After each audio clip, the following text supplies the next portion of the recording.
আমি সুদর কিতা ওয়াজ করতাম আজকে আপনারা পয়লা উঞ্চইনি সুদ খাওয়া হারাম হক্কা চাইন বলে যে বেটা সুদ খায় এও 20 বছর আগতো নে উনের সুদ খাওয়া হারাম কিন্তু বেটার টার্গেট করছে দূর জান্নামও গেলে গেছি আমার খাওয়া লাগবো বেটায় জানে নামাজ আমার পড়া লাগবো এটা ফরজ ও মক্তবর ইমাম সাহেব কইয়া দিছিল এখন কিতা ওয়াজ করতাম যে নামাজ পড়া ফরজ না পড়লে শাস্তি হইব তা হইব ইগু জানিয়া ইতা করে আর যে মানুষ সজাগ গুমো জীবনেও তুলতে পারতা না আপনি এর কারণে আপনার দিলর আপনি আপনার অনুভূতি জাগক্কা যদি কইন দিয়ে মেসা বললে যদি তোরা খাইলাই দুনিয়ার মোলা নাই যদি লস খাই আর পাই লাগাইমু আখিরাতের ময়দানে তোরা খাইয়া জাহান্নাম হই গেলে ই কতদিন শুরু হইব আর শেষ কোন দিন হইব আল্লাহ বলা জানেন শেষ তো আর কোনোদিন হইতো না কত মানুষ আছেন না নিজে মানে 10-15 বছর হয়ে গেছে একদিনও এসার নামাজ পড়ে না ইতা লইয়া তার ভিতরে কোনো আফসোস নাই ফজরের নামাজে 1 বছর হয়ে গেছে ফজরের নামাজ পড়ছে না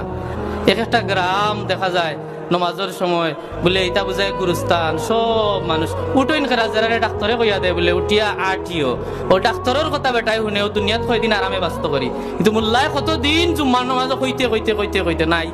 ই আত্মা কোনটা দিক্কার যে আত্মা জানায় না ই আত্মারে খোয়া হয় নফসুল খাবিস নফসে আম্মারা